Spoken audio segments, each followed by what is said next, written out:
Morning, everybody. I hope you guys are having a good day. I'm Dr. Boyce Watkins from Your Black World and the Black Business School. I'm dressed in a sweatsuit right now because I just finished running. As you know, I've been on this crazy weight loss journey for about a year now, actually, and it's going really well. I'm slim, trim, and sugar-free, or just not as fat as I used to be. I guess that rhymes too, right? And this morning, I'm proud to say I got up at 5 a.m. and I ran my 4 miles, and I'm starting to get used to it now. I'm actually starting to like it. If I don't run, I don't feel good, and health is something that can become addictive. So I'm actually getting into a strong habit of wanting to run every day. But anyway, good morning, everybody. I see some people coming in on Twitter. How's everybody doing? I haven't gone live on Twitter in a while, and I know I'm live on Facebook right now. Do me a favor, if you are on Twitter, Facebook, or anywhere else, just remember that these sites, they run on these algorithms where they bring more people into the conversation if they see more activity, if they see hearts and likes and shares and stuff like that. So make comments, likes, shares. Feel free to hit the heart button over and over again. Make sure you subscribe. Just do some things on the screen if you can on a consistent basis that will bring more people into these conversations. Because as you know, I'm very big on being anti-Black stupidity. I'm not a big fan of Black media, the media that's being given to our people, because I think a lot of it is designed to be dumbed down. So I want to actually dumb us up, make us a little less dumb than we were yesterday, so that we can all be smarter and better people as time goes on. So that's one of the reasons why I ask you to help me to make sure we spread the word that Black intelligence is now what we're looking for. Black excellence is where it's at. We're all moving back to Wakanda right now. I see Cheryl Irvin in here. How you doing, Cheryl? What's going on, David? Good to see you. David works with us. David is my son, actually. Eugene Williams, Cynthia McDaniel, Clinton Wilburn, Jamar, Wayne, Diana, Clinton, Michelle, Aaliyah. Good morning, everybody.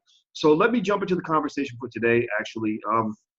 And I want to let everybody know, if you're watching this in the morning on the 18th, just know this afternoon I'm bringing in Dr. Claude Anderson. We're going to actually talk about not just Black history, Black economic history, and Black economic activity, but also we're going to talk about gun control. That's a big political topic right now. Dr. Anderson has some things to say. He's very good at putting things into historical context, and so I look forward to hearing what he has to say later on this afternoon. I go live on my Facebook page every day at 2 p.m. Eastern. So go to facebook.com/Dr. Boyce Watkins and just hit the follow button so you can be alerted when I go live. So it's facebook.com/Dr. Boyce Watkins. And 2 p.m. Eastern today, I'll be talking to Dr. Claude Anderson. Now let's talk about this story for today in terms of what's going on. This story got my attention. There's a brother out in Atlanta. There's a brother by the name of Timothy Cunningham, Dr. Timothy Cunningham, and Dr. Cunningham I don't want to talk about him in past tense. My God, I don't want to jinx the brother. But he is a doctor at the Centers for Disease Control, and this brother, and he's very smart guy. He went to Harvard University, and he's missing. He was one of the team leaders at the CDC, and he was actually on these, they got these 40 under 40 lists that they have for, Black people who go into the mainstream, who, achieve certain things and get validated by white folks, and then they put them on the 40 under 40 list. I probably sound cynical by saying that, but you don't see a lot of people on these 40 under 40 lists who don't work for white institutions. That's my point. So ultimately, so those of you out here who are accomplishing great things, who are off the grid, who are actually building, businesses and that are independent and Black and things like that, you're not likely to end up on a 40 under 40 list. Typically, a 40 under 40 list is like people that maybe go to teach at Yale and get, some special designation at Yale, or win a Nobel Prize, or get a high-ranking job at IBM, things like that. So that integration thing is kind of what pops up. That tends to be most prevalent. But it doesn't mean that you're not accomplished. And so Dr. Cunningham actually was on, he's one of his guys is on his 40 under 40 list. He's very, very smart. He went to Harvard. He went to the School of Public Health at Harvard University, and he was kicking butt in his career. He had a lot of respect amongst his colleagues. You can see his picture here on the heavy, and for some reason, somehow, some way, he just disappeared. Today is the 27th, and he disappeared on February 12th. So that's about 15 days. That's kind of scary, because 15 days later, you know, and you've been gone that long, a lot of people think that you may not be coming back. And I hope that that's not the case. I hope that he does come back. But this young brother, he's 35 years old. And let's see, let me read some of this to you. This is from The Heavy. I'll read some more from some other sources. They said that his family's been worried to death that he's missing. The bright and talented young man studied at Harvard and is a commander at the Centers for Disease Control and Prevention. He left work feeling sick and hasn't been seen since. So that's a little concerning. His family has said that certain communications they had with him before he disappeared left them worried. But no matter what was happening, he would never abandon his beloved dog, a job he loved, or his friends and loved ones, they said. So basically, they said that his disappearance is completely out of character. It's not like, you know, he was into some, you know, into drugs or into something that would make them think that he could easily disappear, or he was in the game, you know, dealing dope or something like that. You know, I mean, things happen, of course. You know, I remember when my best friend got killed, I remember nobody could understand why he got killed or how, but then I had to kind of sort of reconcile, you know, things in his life and realize that sometimes people have things going on in their lives that you don't know about, but at the same time, you can't assume that that's the case. A lot of people have leaned toward conspiracy theories, you know, where they believe that, like, there's this, on Atlanta Black Star, they were actually citing a source that I don't know if it's a reliable source. According to Atlanta Black Star, which is a publication I actually respect, and, you know, in the sense that they you know, they seem to try to be fair toward Black people, and I respect that. I don't respect the Root. The Root is not owned by Black people, and so that's why you see a lot of crazy stuff coming out of the Root. But but Atlanta Black Star, one of the things that they actually mentioned is they argue that that his disappearance could be linked to him allegedly to Dr. Cunningham allegedly making statements about the flu vaccine, and basically saying that it scares him that so many people have died, even though they've all taken flu shots. Now, here's the problem though with this this citation. You know, it came from yournewswire.com. That's who they reference. And yournewswire.com is not a reliable source. Yournewswire.com is not is not a source that is known for producing reliable news. So, and also Dr. Cunningham's father has gone out of his way to make it clear that he says very clearly, my son did not say this. This is not true. But let me sort of give you. Let me see here. Let me see if I can find what. Okay, here's what they quoted Dr. Cunningham saying, according to Atlanta Black Star. But again, Atlanta Black Star is citing yournewswire.com. But in case you're interested in what they put here, I'll just mention it. It says that they claim that he says, some of the patients I've administered the flu shot to this year have died. I don't care who you are. This scares the crap out of me. We have seen people dying across the country of the flu. And one thing nearly all of them have in common is that they got the flu shot.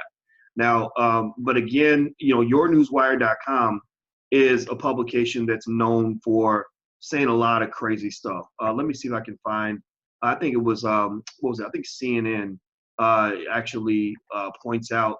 I don't know if it was CNN or somebody else, but they were basically saying yournewswire.com has been known for saying all kinds of crazy stuff. Like, I think they said that the people that follow Keanu Reeves were drinking children's blood or something insane like that.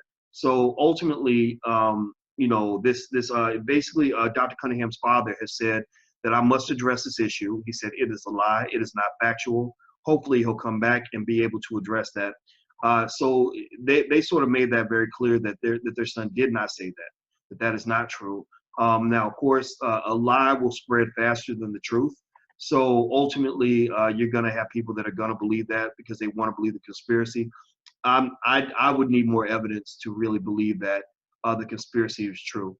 And I'm trying to find the article that I found that actually talks about just, you know, all the crazy stuff that have come out of yournewswire.com. So that's not a reliable source. Now, here's what is reliable though. Here's what's interesting.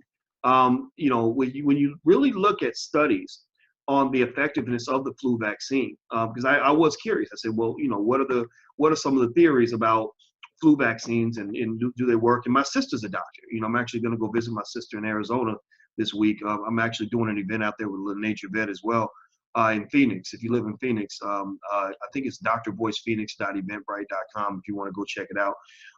You know, interesting thing about it, and I'm gonna ask my sister about this, is that there is a lot of evidence to say that flu shots are not super effective. It doesn't mean that they don't work, though. It doesn't mean that they can't help you, but they're not sort of this, this iron shield that will guarantee you protection from the flu.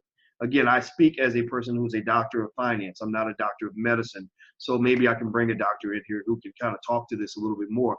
But basically, from what I've read, the flu shot is kind of a little bit of a crapshoot because there are different strains of the flu.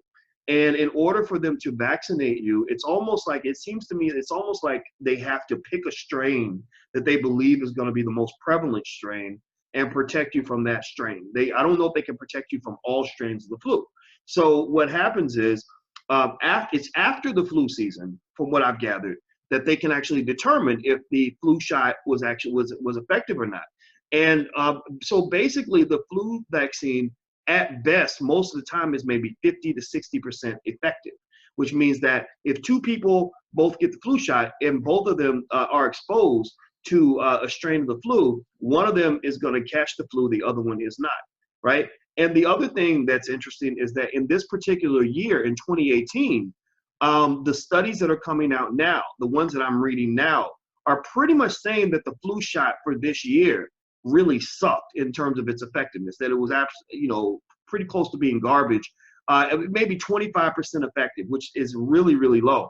Now, where am I citing this from? A couple of places. If you look at Vox and the LA Times, basically Vox cites a study. Let me see here. They said the first data on how well the flu vaccine is working this season in America has just been published, and it helps explain why everyone appears to be sick right now.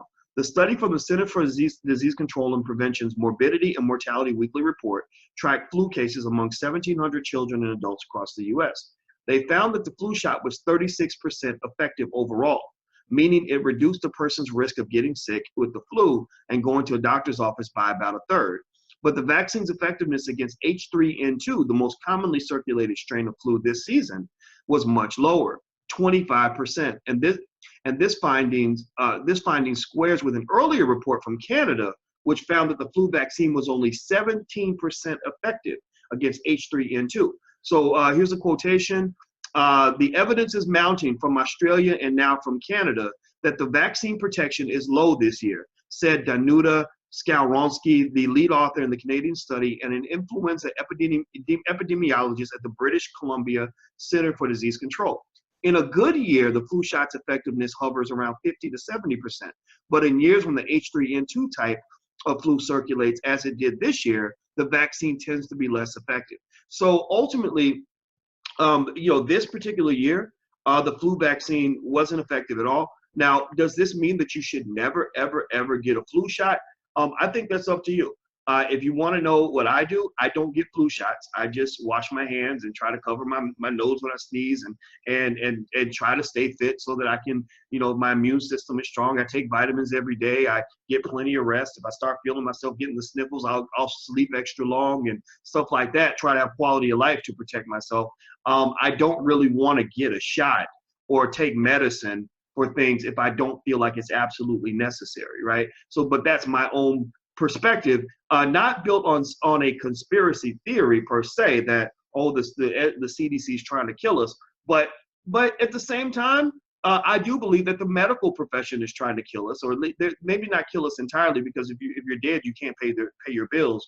But they ain't really trying to heal us. I don't believe that they have an economic incentive to actually make people healthy and make you whole. Their economic incentive is to get you just sick enough to keep taking medication so that you'll keep giving them money so they can help you manage your illness. That is what I truly believe. I think that it's absolutely sick and dastardly and insane, just insanity, that we have the highest, most expensive medical profession or healthcare industry in the world, but our healthcare system is ranked like 32nd in the world, like behind Costa Rica, right? So that doesn't make any sense. This is basically, because we teach this in the Black Business School, we talk about this kind of stuff all the time.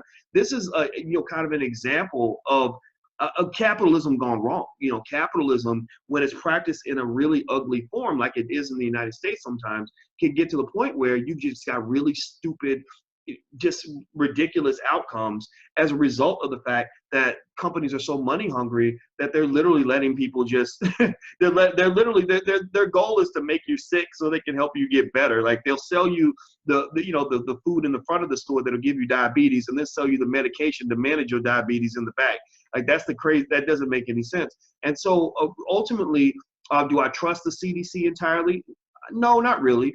I know that right down in Atlanta, they've got, they have got viruses and bacteria right there in that lab, where if they let that shit out into the community, everybody's going to die quickly and painfully. Like they've got stuff down there in the CDC that literally is the stuff that nightmares are made of. They've got biological weapons that could wipe out half the population in no time flat. So do I trust the CDC? Do I trust the government? No, not really. But do I think that every conspiracy theory has merit?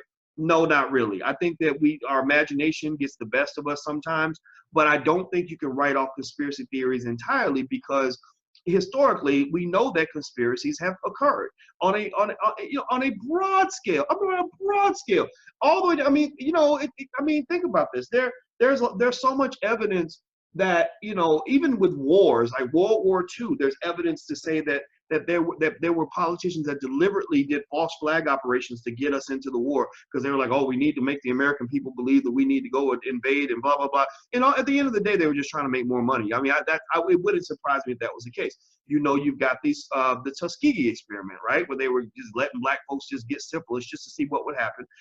You've got so many other examples, presidents being assassinated. When Kennedy was assassinated, they pretty much hid the top secret files from that assassination for over 50-something years, because they didn't want people to know what was really going on. So these conspiracies do happen. They really do happen. Now the problem though is that we end up looking crazy when we're trying to figure out exactly which conspiracy is being applied at any particular moment. So in a way, it's almost like trying to shoot a ghost that's in your house, or trying to or that you feel a fly in the room, like a fly. A fly's a better example. Like when there's a fly in the room, the fly's there, and you hear it's like zzz, and you're reaching for it, but you look crazy, right? Because imagine if you're trying to kill the fly with a shotgun. So you're going around the room and you just boom, boom, boom, where you're gonna jack the whole room up trying to shoot this fly. It's there, but you can't exactly pinpoint exactly where it is. So that's kind of where it is with conspiracy theories. We know that they are conspiring against us. Like right now, at this very moment, there is at least one, maybe two, maybe 50 governmental conspiracies that are taking place right now that we won't know about for another 50 years. Right this moment, there is something happening that's misleading the American public, and we won't know about it for another 50 years till they release the top secret files or whatever. So, so the fact is conspiracies are real, but is this particular one in place, this whole idea that this doctor is missing because he spoke up against the flu vaccine? That part I don't know. But I'm open to the evidence. I mean, I think that they had evidence that maybe I'd look at it. But I think the problem, though, is that, people want to just believe what they're going to believe. And, and so it just seems like the brother's just disappearing. Now, at the same time, I think there's something to be said about, obviously he's not the kind of person you would expect to disappear. Given that he has disappeared, you do wonder why. You wonder what happened, like what's going on. Like, why would he leave his keys and his phone and his dog, his beloved dog, and just abandon them and just go? Was he a victim of a random crime? Did somebody target him? If they targeted him, why did they target him? So those are legitimate questions that are there. So they may, perhaps this whole idea that he happened to disappear right when he allegedly happened to speak up against the vaccine, I think that needs more proof.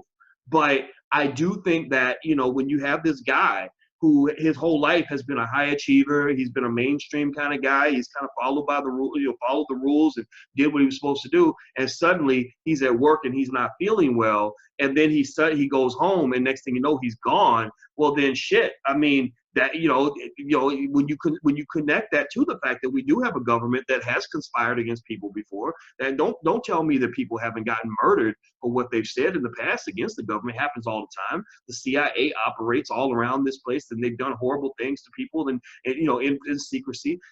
Don't think that that's out of the question. So if you ask me, I think anything's possible. That's my 2 cents. I think anything's possible.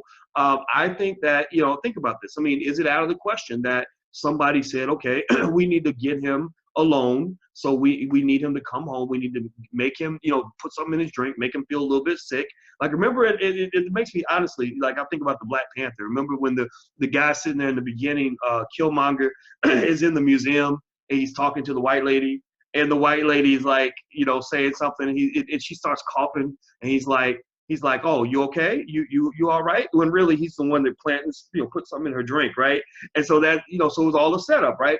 So the question is, like, if he wasn't feeling well, why wasn't he feeling well? And why is it that he happened to disappear on the day he wasn't feeling well? What happened? So I think that's really the more legitimate question. It's not so much a matter of, okay, yeah, the CDC went and jacked him and killed him because he said something about the virus. We don't even know if that was actually true. But, again, it's weird. It's weird. I mean, you don't expect somebody like him to just go missing. So I'm curious to know what you guys think. Give me your 2 cents. I love to get your opinion on this. Let's see. Aaron says 500 thumbs up. Let's see. Karen says this is a good conversation, boys. I agree. I'd like to hear what you guys have to say about this, or what you think happened to him. Dolly says they killed Dr. Sebi. Yeah, I mean, it's not out of the question. Let me see here. Let's see. Brandon says Big Pharma are the real drug dealers. Absolutely. That's exactly what they are. I mean, some of the people that have made the most money in this country are actually heroin dealers, but they don't call it heroin. It's OxyContin and oxycodone and all anything that oxy in it. Like the day I tell you guys I'm taking anything with the word oxy in it, or any of these heroin-like drugs that they got people getting hooked on, if I ever tell you I'm taking that stuff, it'll be like my grandma. When my grandma started taking that stuff, I knew that it was time for her to go to heaven. I knew that she was done. The cancer had sunk in. I knew that it was over. And at that point, I was like, you know what, Grandma, just be comfortable, right? And so if you ever hear me taking stuff like that, just know that's when I'm just saying, like, look, I know I'm done. I just want to make sure I can die with a smile on my face. But I'm not taking that stuff if I'm alive and healthy. And if you're taking it, go to rehab and get off of that shit and find another way to manage your pain and manage your situation, because these pharmaceutical companies are murdering people daily. They're killing. It's mostly white folks, though. That's why they got this kind, loving, compassionate approach to drug addiction now. Like, now suddenly they're like, oh, well, you need clean needles so we can nurture your heroin addiction. Well, they didn't do that when Black people was hooked on that stuff. They was locking everybody up. So anyway, let me see. Clinton says, Dr. Watkins, there was another famous Black professional missing about a month ago, a woman. Huh, I didn't know. Tell me more about it. Let's see here. Clinton says, I agree with Keisha Williams. Why aren't there more cases? I don't know what that means. Sorry. Let's see. Dolly says, why does a healthy body need a virus inside of them? Focus on your own immunity. Yeah, I do wonder, right? I would love to know the side effects of this flu vaccine. Like, that's one of the reasons why I never messed with the vaccine. Not because I didn't believe in it, not because I didn't believe that it was at least, 30, 40, 50% effective, whatever the number is. I just can't help but to feel that when we start playing God and start trying to do things to our bodies or to each other's bodies that are going to protect us from these natural viruses and diseases, I almost feel like we just get it wrong. Like we can't sort of stop one effect without creating another one. So I'm always wondering, like, what are the side effects? So let me see here. Side effects of the flu shot. Here we go. Let me see what comes up. So here's some of the side effects this is according to the CDC. Now, again, if you don't trust the CDC, then I don't know what to do with you. Let's see. They said, like any medical product, vaccines can cause side effects. They are generally mild and go away on their own. They say common side effects include soreness, redness, or swelling from the shot. Well, that's like punk stuff, right? I mean, you're gonna have a little soreness, a headache, okay, fever, nausea, and muscle aches. Now, and they said also it can occasionally cause fainting. Now, I'm thinking that part of it, again, I'm not a doctor, but My sister, I'll go talk to my sister about it, and some medical professionals I know, and maybe bring one in. But my belief is that a lot of these effects probably come from the fact that you're being exposed to the virus in order to protect yourself against the virus. I mean, for a lot of these vaccinations, from what I understand, basically they're injecting like small amounts, maybe some dead cells of the virus, so your body can be exposed to it. When I went to Nigeria in 2009, I remember I had to get a bunch of shots before I went to Nigeria. And I don't know what the hell that shot was. I don't remember which one it was. I don't know if it was a yellow fever or something else that they vaccinated me against. But the whole next day, that shot knocked me the hell out. Like, I literally remember feeling, just I had no energy. I felt weak. I felt very unable to focus. I couldn't do anything for the entire day. I was like, I don't know what's wrong with me. I feel like I guess I have a baby version of yellow fever. Right. So that worries me, that this idea that you have to be injected with the virus to be protected against the virus. I can imagine where if you do that to 1 million people, there's just by sheer statistical reality you're gonna have a percentage of those people where something is going to go badly wrong. Maybe some people can't handle the injection of those dead cells or the injection of that small amount of the virus necessary to allegedly protect you. So, when it comes to the flu shot, I don't do flu shots. I just take my chance, right? Like they said, this shot this year, it's 17% 17 to 25% effective against the particular strain that came out this year. So that means that if 4 people all get exposed to the flu and 4 people all have the shot, that 3 out of those 4 people, the majority of those people, are gonna all get the flu anyway. So my thought is, well, I mean, you know what? Maybe that's the way it's supposed to be. How often does the flu actually kill you? I don't think the percentage is that high. And I will say that, my 2 cents, my thought is that the minute I start feeling symptoms, I don't fight it. I would imagine that maybe one of the things that makes it worse is when you're still trying to get up, still trying to function, still trying to go to work, still trying to run around. Well, you know what? When I get sick, I just go to sleep, and then I wake up. And if I'm not feeling good, I watch Netflix and chill. I'll watch Netflix. I'll take some more medicine, and I'll watch Netflix until I go to sleep again. And then I'll wake up and see, how do I feel? Do I still feel bad? You know what? I need to go back to sleep. And I'll just keep sleeping and sleeping and sleeping. And the thing is that there's nothing more important than being healthy at that moment. So it means, no, you want me to come to a meeting? I can't make it. You need me to come to work? I can't do that. You need me to get up and run around and do some meaningless shit that's going to get me killed? I'm not going to do any of that. I'm going to rest. I'm going to rest. So what I would say to you in general, and again, this is just my OG advice for anybody listening. I say OG because I'm 46. I'm not 26. My advice to you is that, when it comes to your physical and mental health, really try to, keep that at the top of your priority list. Keep your balance, your inner peace, your happiness, your health, and your physical and mental well-being, your spiritual well-being as the most important priority in your life.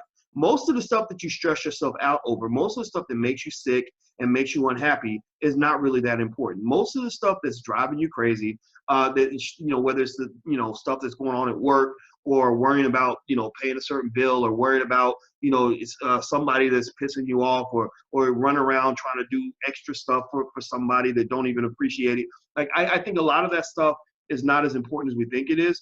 And also this other thing, we have this thing like ambition, where we kind of feel like we have these goals we have to accomplish, or like, whether it's getting through school with straight A's, or getting the job that we want, or going out and making a bunch of money. These things are nice, but they're really not important if you don't have, or they won't make you happy if you don't have your sort of balance and inner peace. The reason a lot of people can't find happiness, and they can't find sort of spiritual, physical, and mental health, I believe, is because they're seeking it in the wrong places. Like, so for example, if you're a person that's trying to go out and become a millionaire, and that's all you want to do, and that's all you're obsessed about, then I congratulate you for being ambitious. But I feel bad for you in a way, because I don't want you to feel like you can't find happiness unless you achieve your goal. A lot of people feel that they can't find peace, they can't find happiness, they won't rest until they achieve the goal. And then what happens is, once you get to the mountaintop, you get bored again, right? And then you look back and you realize that actually the fun part was actually in the journey. It was in the sort of process of getting to the top of the mountain.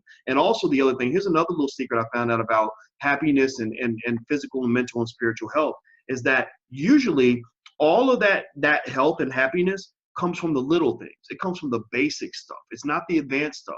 So, you know, like when I look at my own life, I would say that humbly submit. I would say that some people might consider me to be a quote unquote successful person. You know, I got a PhD in finance, and which is really hard to get.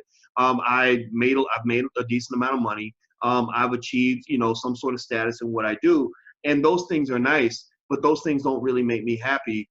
They make me feel like my hard work paid off, absolutely, but that's not what makes me happy. You know what makes me happy on a day-to-day basis and makes me feel whole and complete and centered? It's the basic stuff.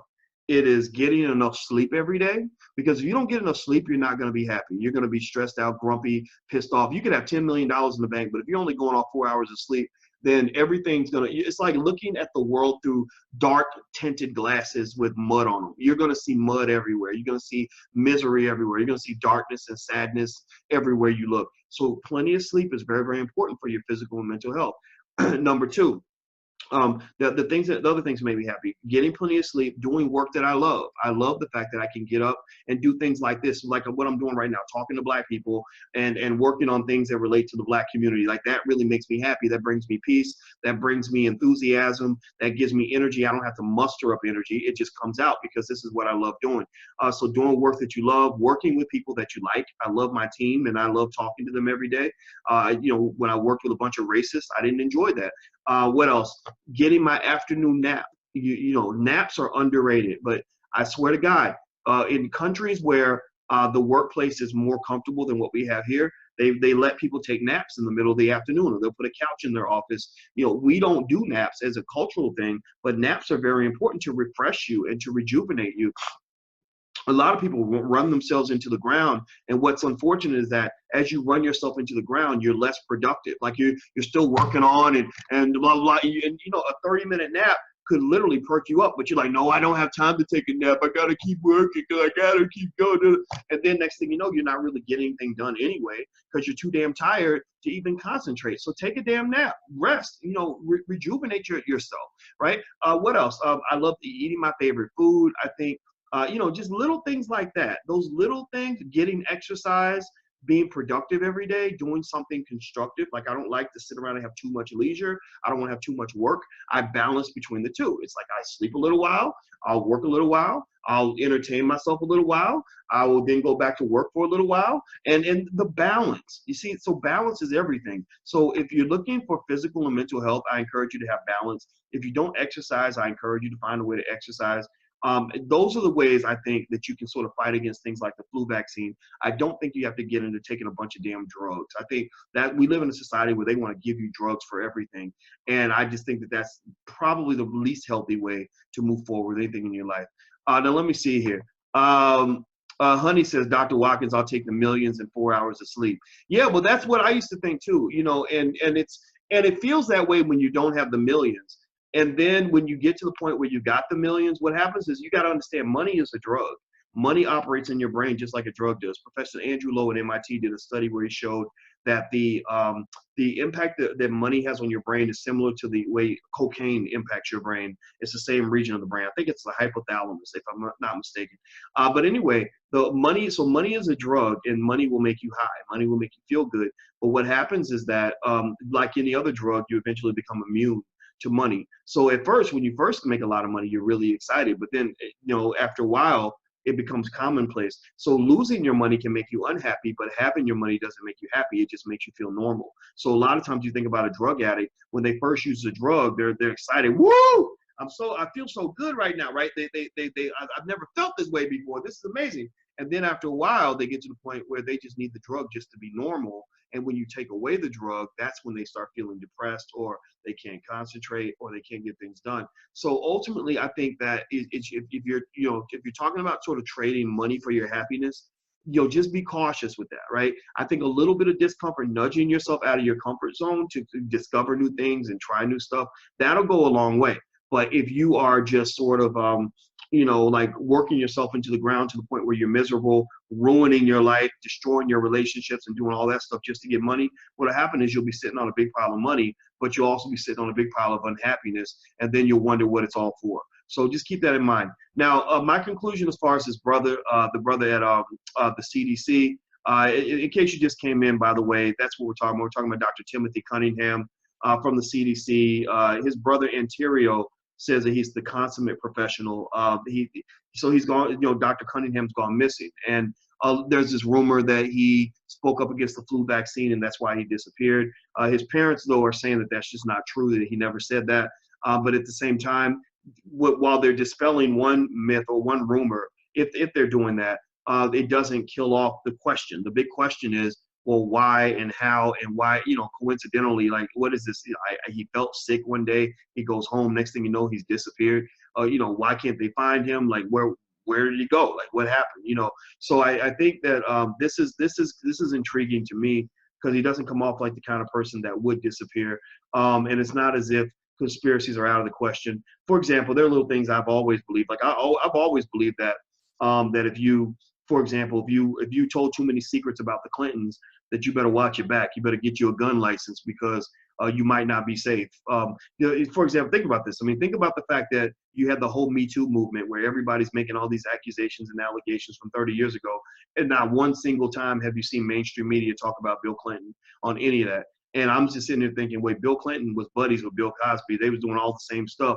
So why is nobody talking about Bill Clinton? It doesn't make any sense to me.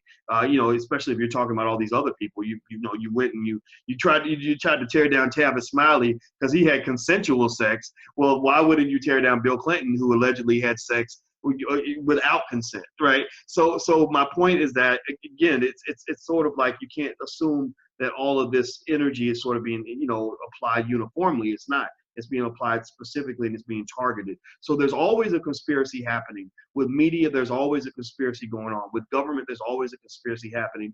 I think the hard part is that you never know exactly which one is taking place. With this case, I just want the brother to be safe. I hope he's okay, and I'm very, very sad to hear that he disappeared. Do I think he's going to come back healthy and alive? I mean, he's been gone 15 days, man. I mean, that's a long time. I wouldn't put money on it, but at the same time, I'm not even going to put it out there that he's not coming back, because I don't want that to be true. Anyway, I'm going to go. But this afternoon, Dr. Claude Anderson's coming in again. He's coming in once a week. He's a new faculty member in the Black Business School.